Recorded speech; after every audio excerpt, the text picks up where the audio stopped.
Thank you, Shane. We're Facebook Live, everybody. There we go. We just say hi. Hey. All right, hi. Cool. All right, beautiful. Now, when I first got here to Chiang Mai in May 2014, I was brought here by a company called Fusion HQ, and I was an intern for Fusion HQ. And why they became so famous is because the guy was a New Zealand guy. He set up, Leon J, his name, he set up this thing of sales funnels, and it was really cool because you could go on the web page and you could just drag and drop. So if he says no, he goes there. If he says yes, he goes there. And it was so easy, and he became quite well known for this, and the company rose to great prominence.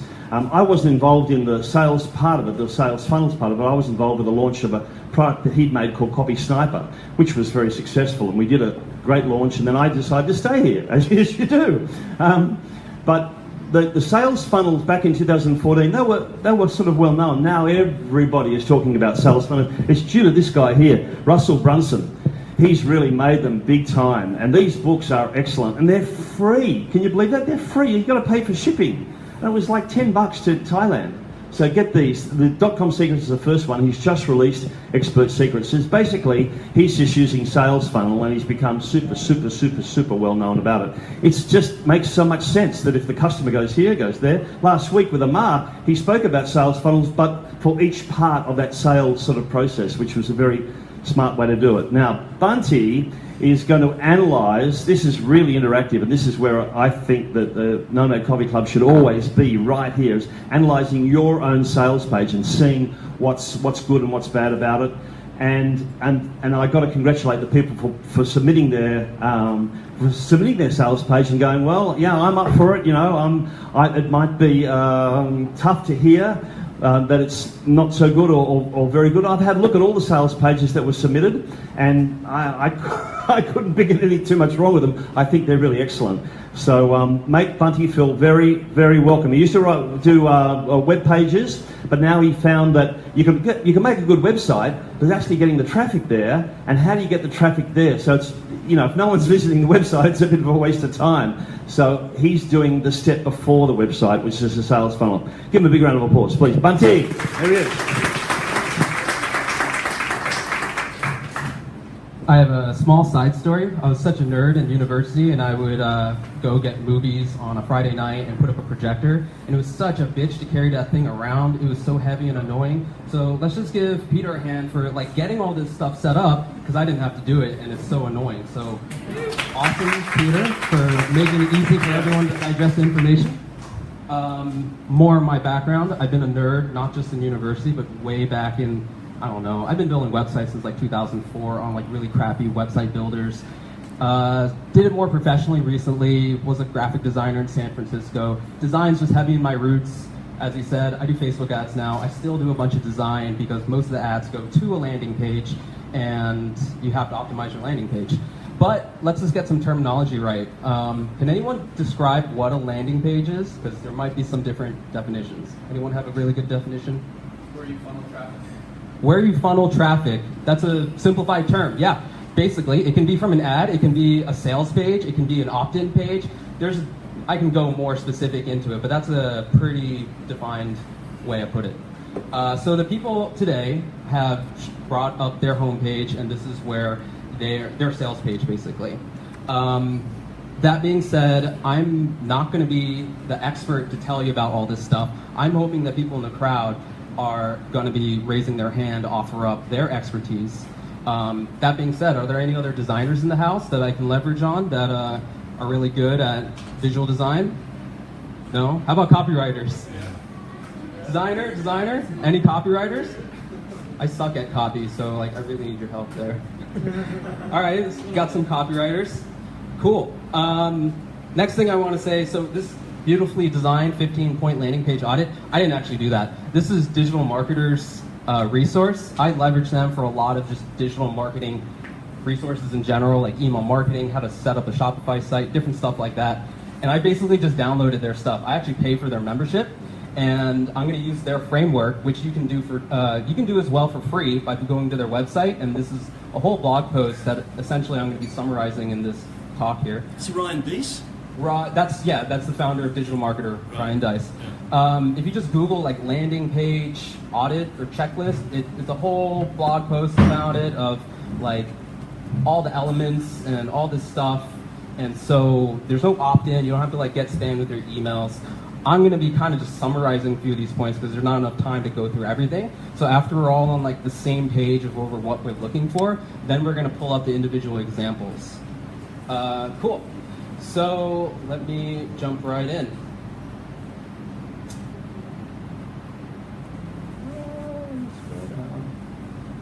All right. The four main parts of a landing page audit consists of the offer, the form call to action, that's like your opt-in form or your button to buy, whatever that is. Trust, that's like testimonials, trust symbols, seals if you're e-commerce, and then visual hierarchy, that's the design. You'll notice that the visual hierarchy is pretty low on the page. So the whole disclaimer to this whole talk and this talking about landing page design, sometimes a landing page is not your problem. Sometimes it's your offer and you have to validate your offer. Or it's like maybe you're not even at the point where your design matters. Maybe you have to vet the client more, and maybe you just have to do the hustle and then drive people there. And at that point, your landing page isn't really selling what you're offering, but it just kind of reinforces what you already sold them through another marketing channel. So the talk here is really for people who have at least one marketing channel set up, are driving traffic towards it, whether that's in-person traffic or by mouth referrals or just social media, whatever that is. This may not be your problem. So that being said, let's just jump right into it. Is this free? This is all free. Yeah, I just downloaded this. There's no opt-in for it. You can go. It's on this blog page, which is really extensive. This gives you more examples. By the way, like they tell you exact like forms and stuff like that, and they rate them. It's a whole like checklist and rating system. Super helpful if you want to spend some more time to analyze your own landing page in the future with some examples of people who are doing it well versus people who aren't doing it well and all that sort of stuff. Like I said, I'm not going to go too far into it. We're just going to pull the blog or the websites that people have submitted to jump right in. But yeah, that's free. Again, Digital Marketer, I super advocate their membership program. It's like $39 a month. I'm not an affiliate. I just think it's a great resource for anyone who wants to get their feet wet with digital marketing. We're gonna go into the criteria a little bit more as we're going through the actual web pages. So the first person's website is Sam. You want to raise your hand real quick? This is Sam, super brave. Let's give him a round of applause for getting his shit up here. I hate showing people my stuff. Does anyone else feel the same? Like, I don't want, like, I know what's good for me. I don't care about any of your opinions. So it's super helpful that he's like has this for us to critique. I want to ask you a question. Is that you on the bike? No, that's not. Okay. We're not going to bother with the welcome that right here as part of it. We're just going to jump right in. All right, take a few seconds. Does anyone know what he does? Just from this right now. Straight away. Just scream it out. I hadn't seen this before, by the way. I'm just seeing it with you guys. I didn't study this. Cycle culture. Coaching. Sorry? Coaching. Cycle coaching. Anyone else? Quick guesses. Just scream them out. Goal setting for sports. Sorry? Coach. Goal setting for sports. Goal setting for sports. Anyone else? Performance. Performance. Sam, is that what your website's about? Yeah. Does anyone know who's it for? Oh, cyclists. Cyclists. Any other kind of cyclists? Just cyclists? Is that specifically? It's road cyclists. Road cyclists. Yeah. All right. Now, do you see the distinction here? What did these people say? Cyclists, right? Yeah. What did you say? Road cyclists. All right. How many different kinds of cyclists are there? There's a few. Okay. Yeah, I'm a cyclist too. I'm a mountain biker. Yeah. This doesn't apply to me. Okay. Even within road cyclists, like what? There's like triathletes. There's like cyclocross people. Yeah. There's like weight weenies. Like all sorts of different kinds. Yeah. Weight weenies are people who are concerned over the weight of the bike on there. Anyways, we don't have to go far into that. website, you must do one. All right, a little bit more on the offer. So we know who's it for. How do you help? Anyone can tell me how he helps? How does the website help? Goals. Personalized goals. Coaching. Coaching? You know what to I'm not reading the website. No, that's the point. That's the point. You're supposed to read this, and then what does it say back to him? Yeah? I actually have a question. Is it for recreational or is it for competitive cycling? Well, that's a good question. It's for beginners to elite athletes. Yeah, anyone in that range. But if I want to learn like recreational tips, is that what you're going to teach me? Or you're going to teach me how to become a competitive cycler? You know, it's about like improving your performance. Yeah. So it could be like yeah. But So it's that's a not good like- point. What he's basically bringing up is your avatar now. Like, who is your avatar? Someone who's just beginning, or someone who is experienced with some investment under their plate? It's either, but it's like performance based, not skill, not like handling based. Okay, so regardless of what your actual answer is, the real question is, who's your target audience? Does that all make sense? Like, the first thing when you land into a page is, who do you help and how do you do it? There's more ways to say that, but what do you do and who do you do it for? Omar, you have a really good way of saying it. Yeah, I'm calling you out. When you ask someone what do you do or what's their job or whatever their business is, like, you have a really good way of asking that question. Can you repeat that?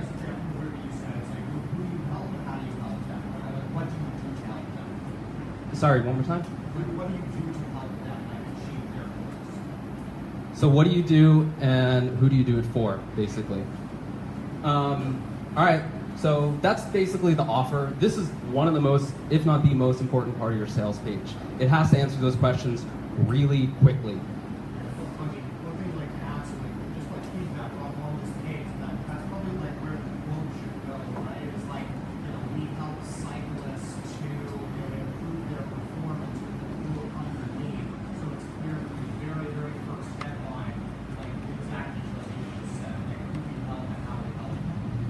Great point, Demar. So basically he said, this is where the design comes back into place.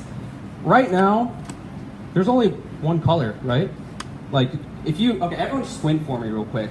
Can anyone tell which one's the main call to action here when you're squinting? The big one. The big one, like this big one, that big one, and like out of the four. All right, you get why I asked this question? When you're squinting, without reading it, the call to action should stand out. And what Omar was saying, where you have the quote, this is where you should have your value proposition. But there is no call to action. Yeah, Sorry, not call to action. Call to action happens later. This is just the offer. Yeah. Sorry. Thank you for the correction. Very big distinction. The offer should be upfront, visible, with some highlights. And highlights can mean different ways. We're kind of jumping to visual hierarchy there. But that's size, color, treatment. It just has to stand out from whatever else is there. And sometimes simple is better. Like, honestly, I think this, like the first instance of your homepage would do well with just a quote by itself. That's just my opinion though, but I don't think you need all the other spots because it just distracts yourself from more options.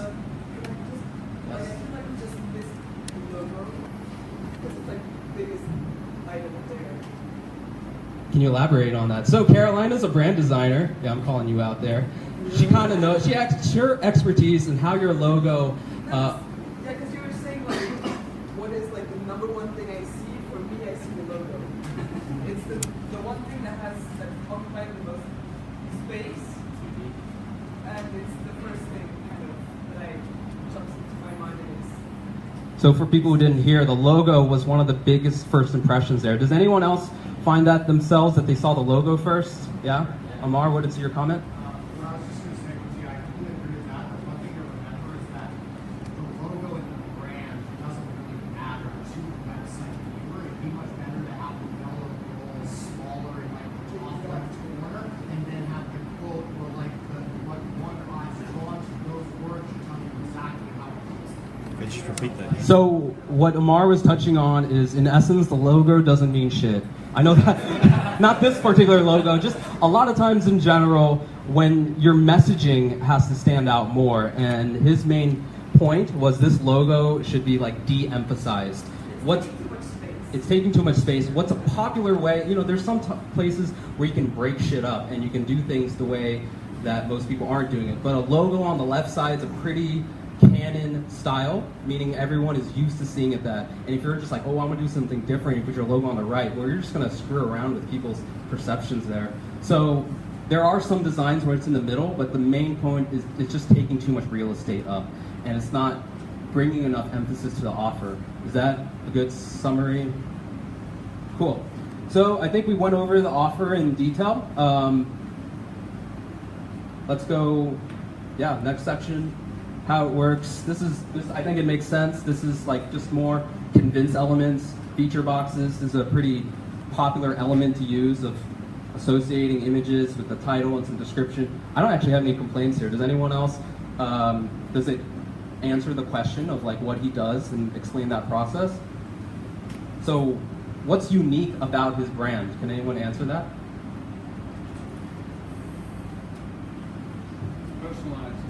Personalized. That's a good theme that's repeating. So, no, please, Carolina. Come on, he has a tough skin. Say it.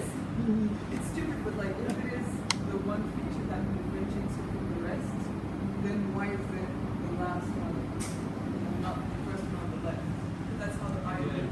Especially with your mobile view, it's going to be like way ahead of us. So their main point is. It was only like that because that's like the process. I guess it's like step 1, 2, 3, 4. Yeah. I know what you're doing.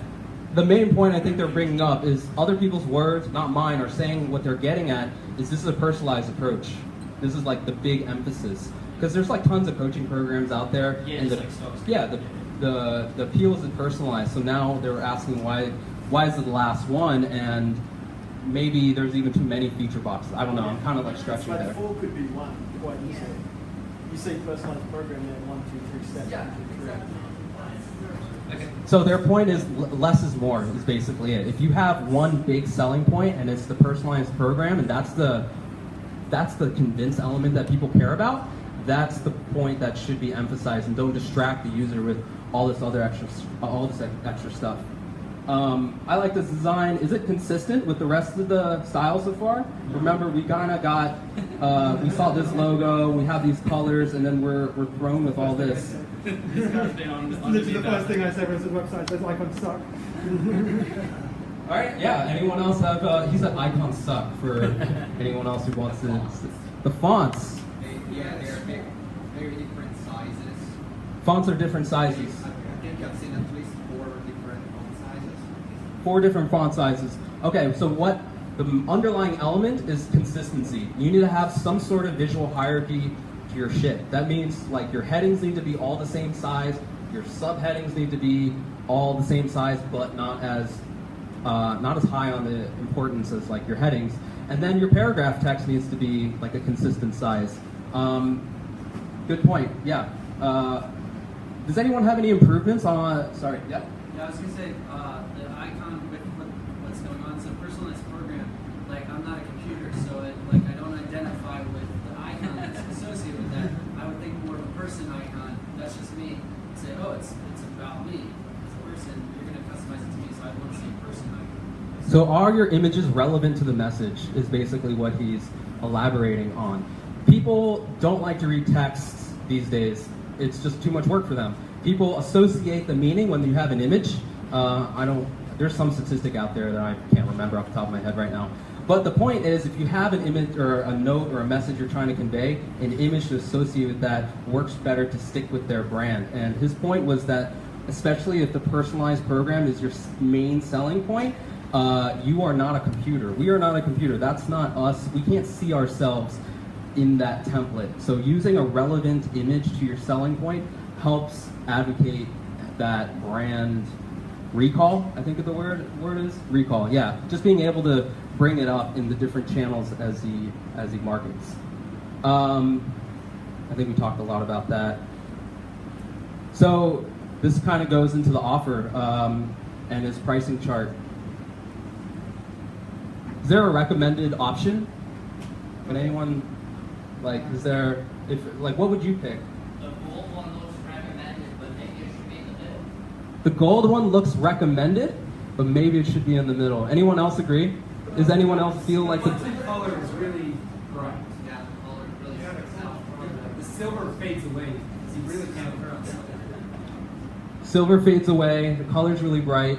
Basically, when people are trying to get information, and in this case pricing, make it simple for them. You got some great images, but it needs to be more of a contrast from the foreground, and it needs to be more clear in terms of what you're offering and what you want people to purchase. What's pretty popular is, as you did with the 3 pricing columns, but the highlight one as like the premium package or the recommended package, the popular package. Yeah, there's different wording for it. I think another thing that could be to make this thing better is having a sort of kind of a bullet point list for each thing. And then another thing is, say that the gold, I guess the gold one is the more comprehensive. Have the same list of bullet points for each box, but then in the bronze and silver, highlighting what it's actually missing compared to the gold.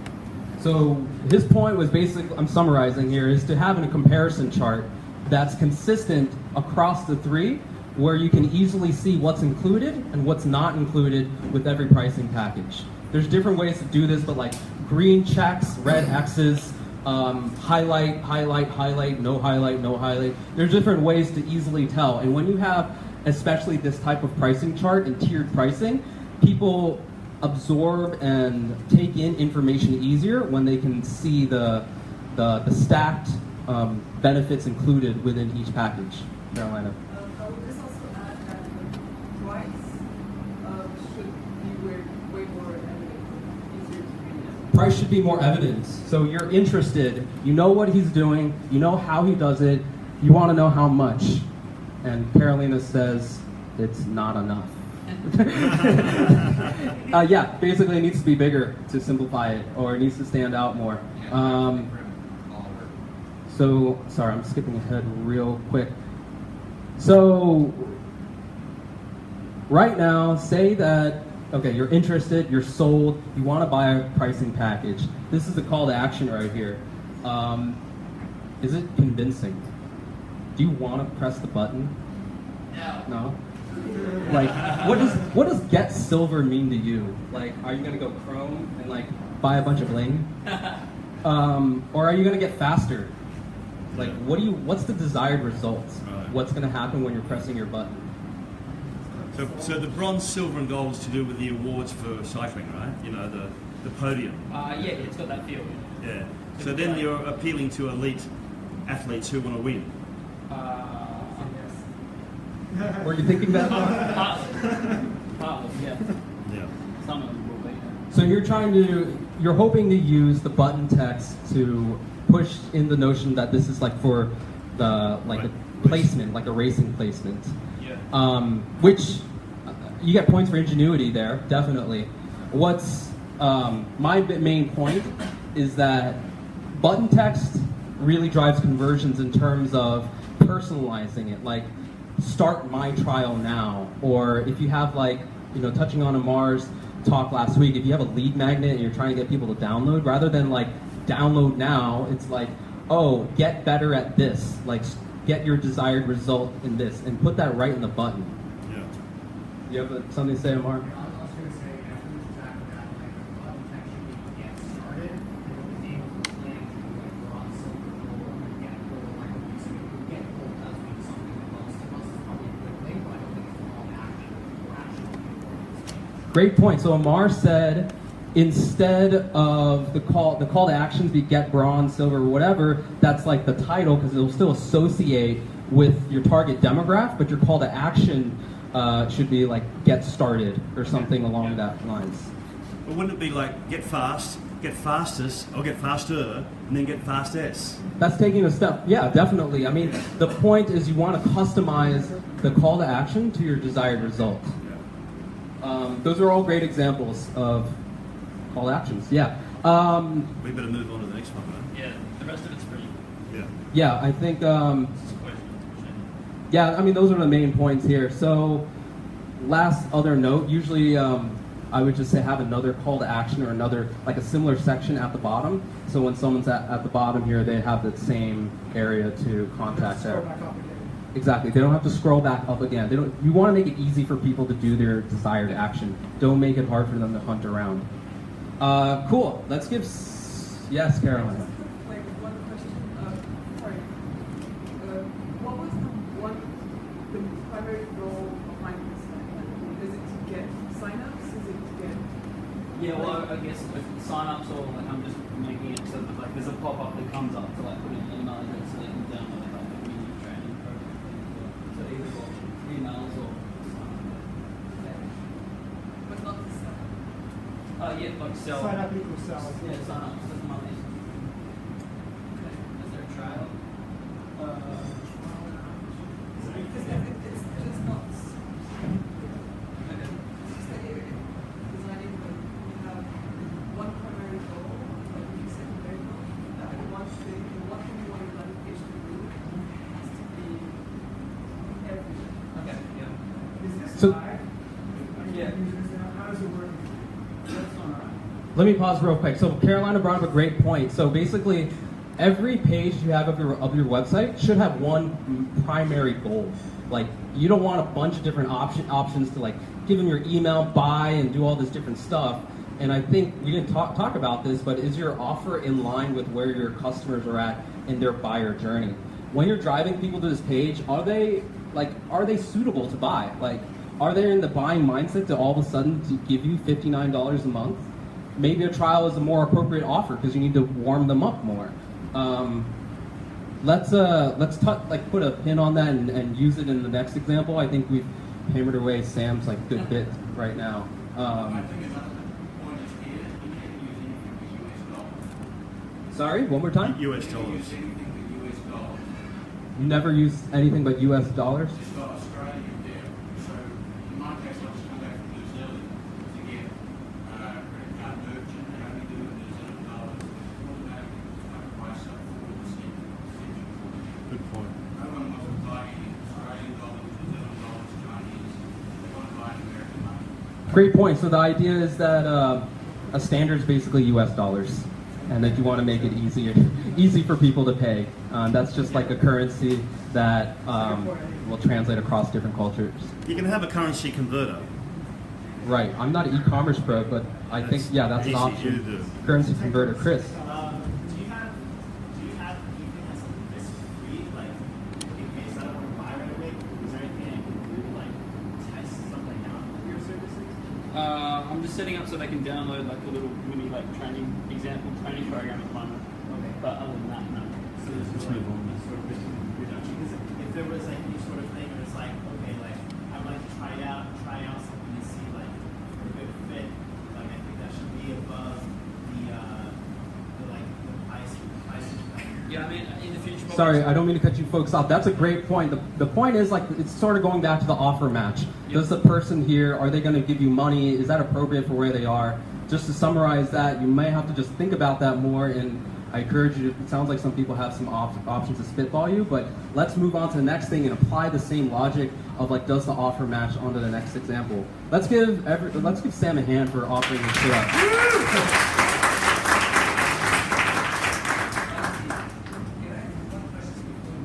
Yes. Meta tags?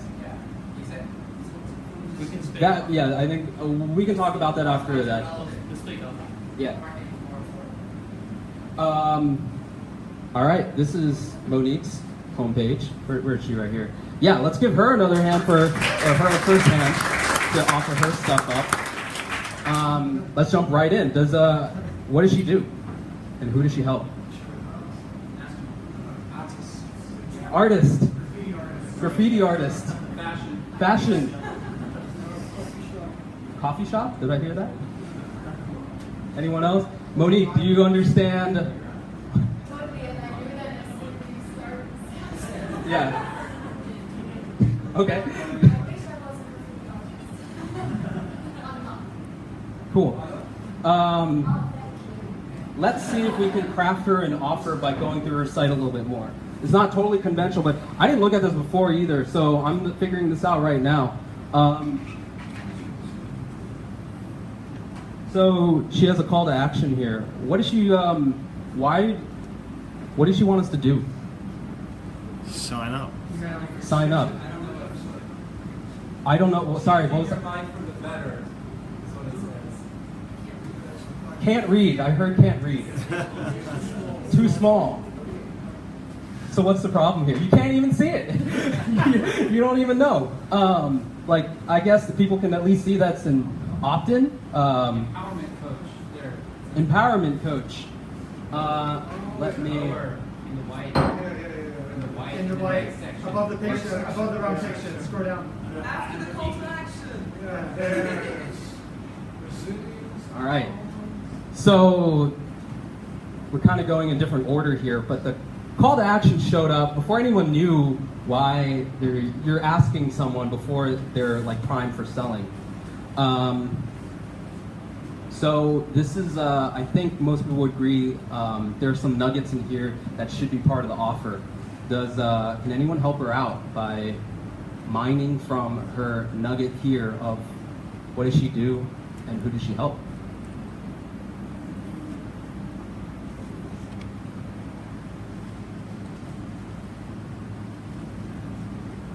So I can see an empowerment for women specifically. Okay, that's better. Women. Help women Help women. make There's a decisions. great line at the end, right? Like, let's take you from victim to survivor. Like, that could be used up top with the mention that she's a empowerment coach. Is that a word? Empowerment coach. Yes, that's what she used. Okay. So For kind of sure. wrap those things together up in the offer. I How think we have a lot better So- idea when you ask us that question. We would have a better answer. So Ryan basically said, bring this line, victim to survivor, in your offer with the empowerment coach to tie it in. Now, there's the underlying message here where you're thinking about your buyer, your avatar, your customer avatar of their state of who they are before and what you're going to do to bring them to their after state. You want to think about results. Always be results driven. So victim is the state before, and through the coaching, they're going to be your survivor. Think about that for every product that you have, for every service that you have. What are they doing? Who are they before? And how your product or service is going to get to their after state. That may be a long journey, maybe a short journey, but everyone has to make that same journey. What about a great short video intro? Short video intro. Sorry? Video sales letter. So that's okay. We're going in aside from the offer. Now we're going to the convincing elements here. Reasons to work with me, and just to touch on that, he suggested like a video sales letter. That's a great point for I think 2 reasons. One, because this is like a personal brand that she's advocating, and people want to see your personality, and a direct face-to-camera video might push that message even further. Secondly, from just like a more broad internet marketing standpoint, video is in. Like, coming from my standpoint, from Facebook ads, Facebook is optimizing video. Philippe here builds his business on video on YouTube and drives a lot of traffic with that. And I think it's an asset that pretty much anyone can use and would really benefit her. Does anyone else have some? Also about video, like this is a really emotional thing here. So video will sell a lot better the emotion side of things. Emotions will come across better in video, is what Ryan is saying. I was also going to say, people like coaches that they go with their personality, right? People want a coach that fits with their personality. So video is the only way to show your personality on a website, in my opinion. Video is the only way to share your personality on the website, is his point. I agree. Does anyone else feel like they want to follow someone who they've seen on video? I know I have. Yeah? Does anyone else follow like a blogger or some sort of role model based on their personality alone, even though there's like 100 other people who do the same thing? Amar? Oh, you're just... No, I see the point that you guys are making, but the truth is, like, good writers can put their personality out in writing. Like, it's just different mediums. Like, I follow plenty of people that I've never seen on video because they're entertaining to read. Like, this is like a comic book. It's not like video is the only way to communicate personality. No, yeah, that's a good point. You got to know where your target is hanging out. Video is just one way to put your personality out there.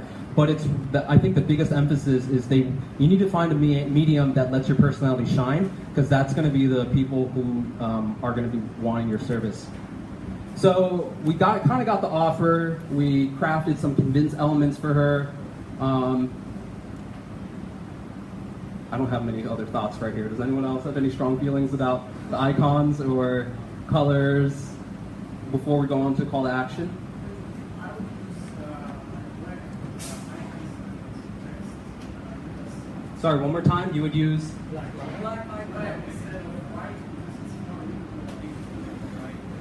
So, I know Monique just a little bit and know that she likes yellow. I don't know if anyone else can gather that. But his point was that it needs the contrast. So instead of using white, which is very similar in contrast to the yellow, use black so it stands out more. Or maybe Carolina has some. No, I'm a fan of that. The yellow and black. I fucking love it. Yeah, but may I say something? I had a brand designer read that and decided to get it white because it's friendlier than the high contrast of red and yellow. Your actions still on the laptop, it's better than seeing that here because it's far away, it's like the contrast is outside. I totally agree with red and yellow is better contrast. We kind of decided against the use of this that people would be able to see, but the most important stuff is not white and yellow. So this is just random facts about me. But you could like use the darker yellow way against it because green is always softer than. Sorry, I don't mean to cut off the crowd. So there's a lot of difference. Maybe you want to connect with Carolina afterwards. She might have some advice over branding and colors. But let's move to the offer now. So we know what she does, we know how she does it, and then now we're interested in working with her. What do I do? How do I work with her?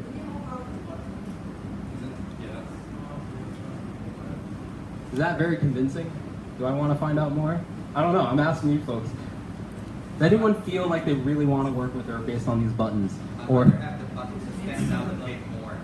sorry? I'd rather have the button to stand out a bit more because it's Like it should just be What, like. what happens when you click find out more? Are you downloading a PDF? Are you going through the contact form? Oh, Or wait. And then that could Let me dictate load what that the up. text maybe better working with some text could be. You could have little like illustrated arrows or something, kind of attracting your attention more to the button. It kind of works, but you need a bit more of an emphasis to seek it out. What happens to find out more? So usually these things are next to each other, so you don't have to scroll that much like previous. And then if you go more on like find out more, I explain everything that I actually do, like more plain text. So I just clicked on one of them and it goes to one of these other subpages. Yeah. It feels like a personal blog. It feels like a personal blog. Yeah. There are some elements that I heard in the crowd that were very similar to Sam's critique, was about just around arranging the call to action so it's more clear, like maybe just one big button. I think I heard that, right? Let's see, Right. go to 100%. Yeah, go back to size. full size. Zoom out. Because you're Pinch out. zoomed in. No, they're not. Oh, wait, blog. Okay, yeah. Sorry, I was zoomed in a little there. So these are similar feature boxes as Sam had on his website, and to find out more, it goes to or one of these subpages where you have two call to actions here. So I don't want to keep on reiterating the same points, but one clear call to action per page. And subpages can work, especially if people want to learn more about those unique services. But when we're talking about one page, one goal, have that clear, concise, and again, let's jam on some button text for her. Like, let's say you want a workshop. Does anyone get her a nice button text to, let's say you want her to do a workshop? You could just invert the colors, so one is yellow with white text, the other one is yellow, white with yellow text, like this. So that way your eyes instantly go to the bottom you want it to look at. This point was like to invert one of the button texts, so one is less. One is like that, so when you hover over it, one looks like that naturally. The One other- looks like this at its natural state. And the point of that is, again, to establish some sort of visual hierarchy. You always want that your primary call to action to stand out more without question all the time, basically. Learn more, blogs. Okay, here's a cool part. We didn't really talk about this, and it's on the Digital Marketers landing page workshop. Might be more relevant in the next example, which I will go to in a minute, but establishing trust. This is the main question here. She has a testimonial. Is it authentic? Does anyone think it's fake? No reason to believe that. Whoops. Let me... Oh wait, sorry. No reason to believe. No reason to believe that's fake. Thanks for clarification. I was gonna say, like, it looked pretty real. Like, so I think it's real.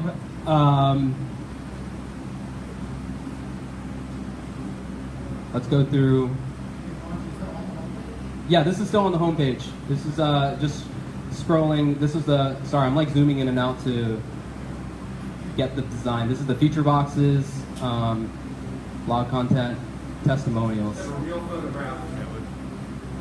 Real photograph. Good point. Yeah.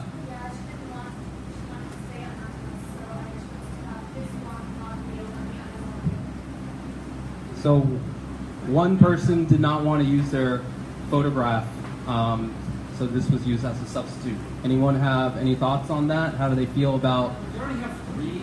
Otherwise, it's probably not so important.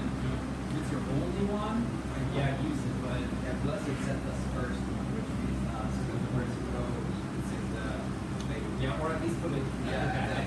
Well, you could put a few like brackets saying anonymity for kind of thing underneath the name or something. So Just have a picture of the face. Yeah. Okay, so we can jam on testimonials a little bit more. Amar, yeah.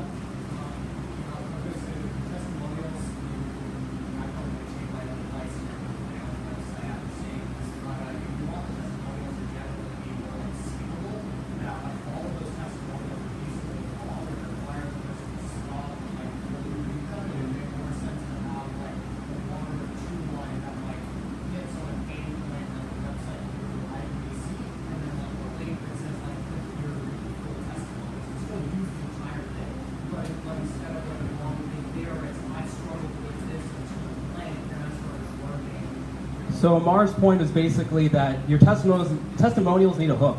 They need to touch on a pain point that this person, how you solve their pain point, and then that has to be easily digestible within like a few seconds. And then there should be options to read more about it if they want to read more of that person's user study. But yeah, great point. We can, I don't want to go too far on this because I think we covered a lot of similar elements of how this can be improved for many similar reasons, contrast, easier call to action, things like that. These look like pineapple. These look like pineapple. I think they are pineapple. Oh, okay. There you go. Yeah. Okay. I love pineapple. But yeah, same sorts of, hopefully now we get some consistency here. I mean, the same elements of like having a clear call to action, having design with contrast background and foreground, and have like headings that are more noticeable are all elements that you should start to see more consistently across different brands. Length of her page. And does anyone get really annoyed by really long pages or prefer them?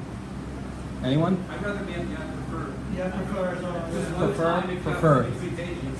Don't want to switch between pages. Keep the menu rolling with you. Well, that's the reason I brought a lot of different kinds of services. People on the internet, and I've also checked way more than I've purchased. And one thing that all services that got protected by the internet promise, they required me to make some good faith in that person. So they never explained to me how they were going to do something. The people that I bought from right away, that I spent the most money with, told me exactly what they were going to do and how they were going to do it. So they were reaching out, and I still needed them. They gave me everything that I needed that I could do it myself. But I still needed them. I spent more.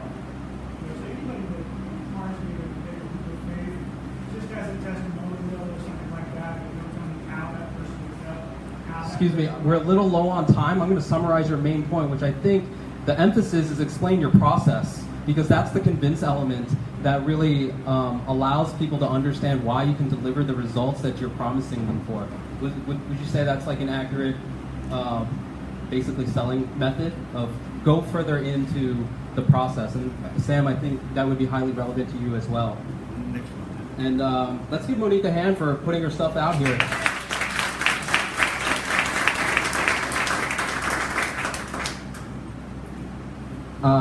Joshua, where are you?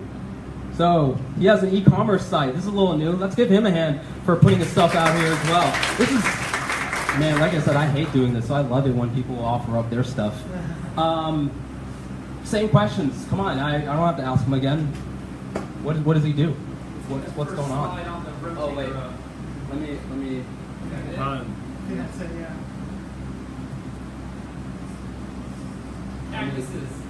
Cactuses.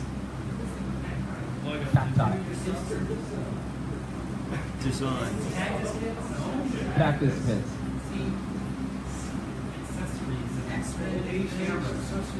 X-ray vision. Okay, X-ray accessories.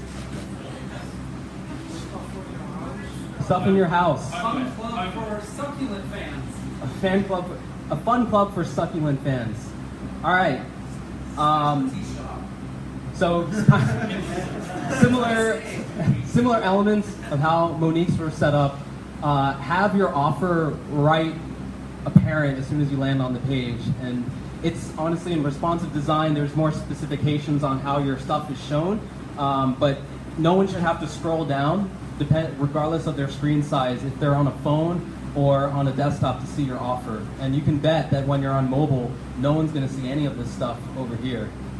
You're just going to have a slideshow, and who knows if that's X-ray stuff or home stuff or what. Does that make a little bit more sense? Oh yeah, it's not complicated, it's not like it. Sure. Well, now you, like, as you're making changes, you can make you can take in other people's feedback as well. Carolina.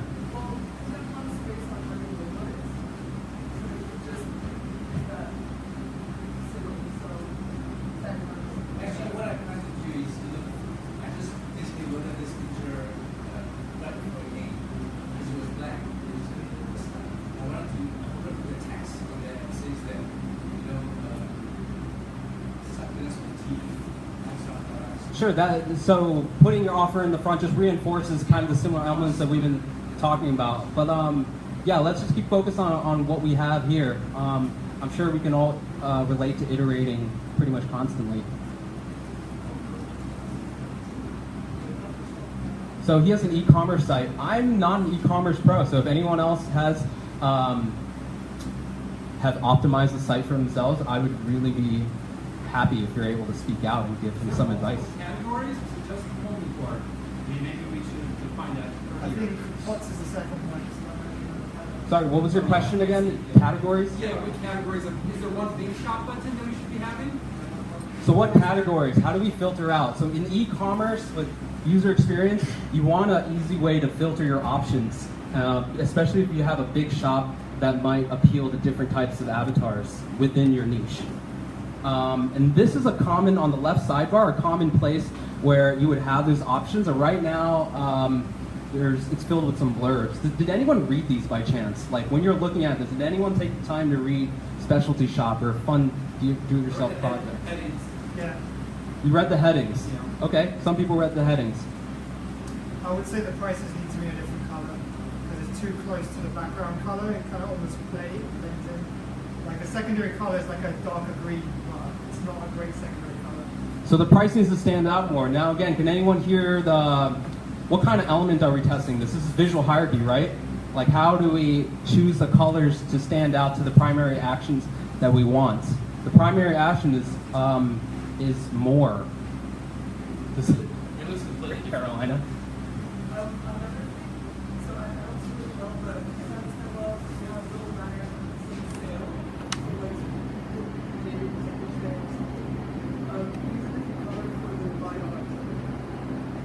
Use a different color for your buy button, especially when in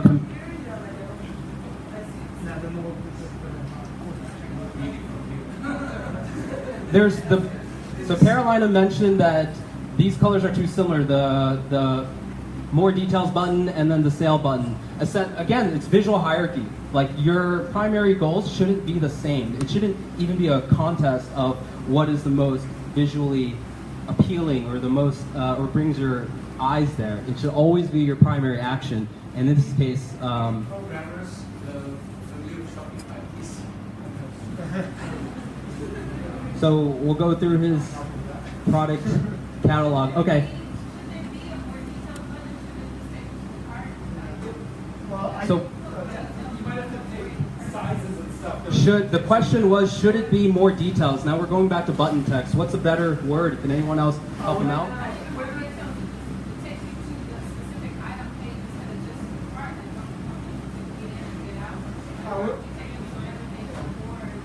would say like by now whether it's like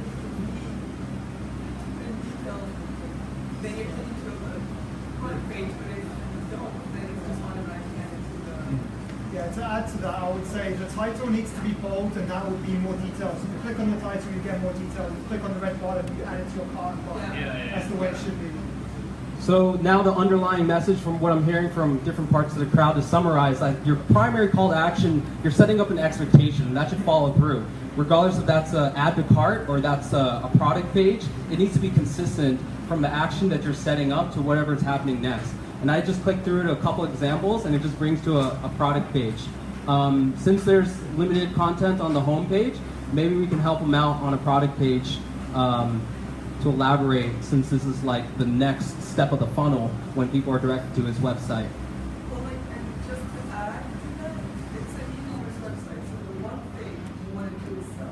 So the one thing that you have to optimize for is selling.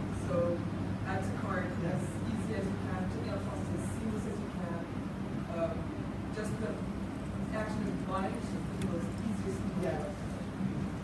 Also, you should have in your description like a H2 tag of the exact same product title, plus some extra little information like sizing, like colors, like a screw, anything that would help for SEO optimization as well as add more description.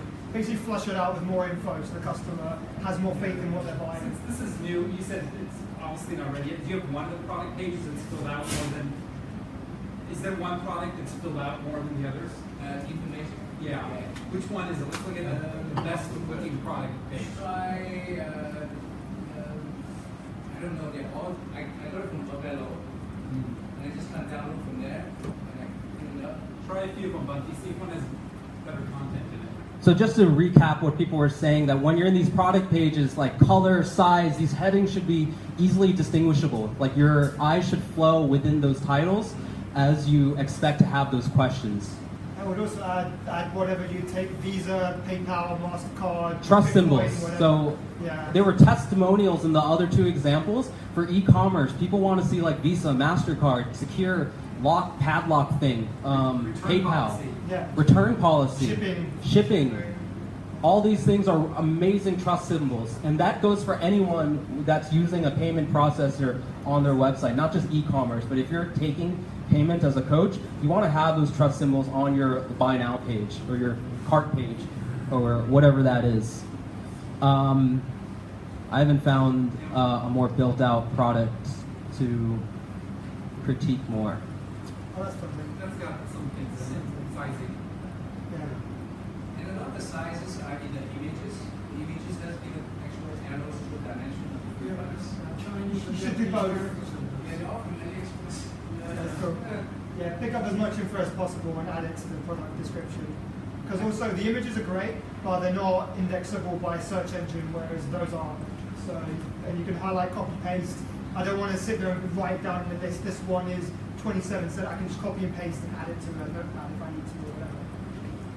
Makes it How many easy. items do you expect to sell per customer? Like, does normally one person just buy one or a set? A few? Okay. So, I don't know if anyone else noticed, but when I hit the purchase button, all it did was send the item to cart, and it made a little pop-up saying that, and then essentially it just allows to keep shopping without navigating to the cart. I'm going to go to cart real quick. Emphasize free shipping. I know I see it there. But Emphasize it on free the front, shipping. Right at the start, even in your slider, free shipping. There is another question I have. It's like, you know, people buy, apparently it's free shipping, but I don't know how it's going to work because Test it. I'm not going to buy it. No, but seriously, what happens? Because I got it from Bello. Contact the supplier. Do they pay for because I would contact the supplier.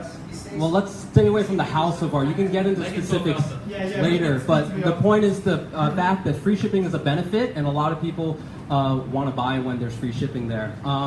His cart page, anyone have anything? Is it pretty clear how to check out? Probably. There's a lot of red buttons, right? Yeah. Which one do I click? This one? I would do like what Malik did, which is basically have a red text on a white button and then have the call to action as the one red button, which is checkout. So again, visual hierarchy, basically. Using the colors and the design to have like a hierarchy to your button. Your main button here is checkout, obviously.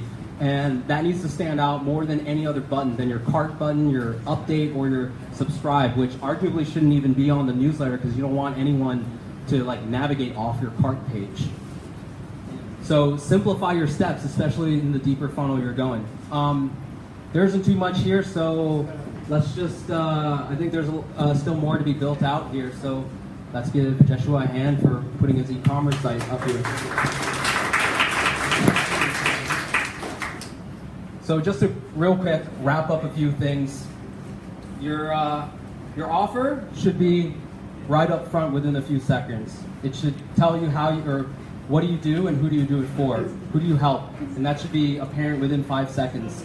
And that should be apparent to a stranger, not just like your friends or your family who's familiar with your brand. Great point. Convince articles, videos, anything that tells the process more, to, especially for higher ticket items, to explain your process. And visual hierarchy, that seems to be a repeating element that a lot of people keep bringing up from page to page. Your primary action should always be the most evident goal that you're doing on every page. I want to know your thoughts on, so for his and for the others, like what do you think about like a light box pop up for the sales, so you don't have to redirect to like a new tab, it just pops up and you can buy it right The there. individual stuff, we can talk about that at length. But yeah, there's different strategies, and honestly, a lot of that doesn't even matter until you have tons of traffic to determine those conversions. But generally, you don't want to ask too much before people have shown interest deeper in the funnel. So that's why I'm a fan of light boxes in general.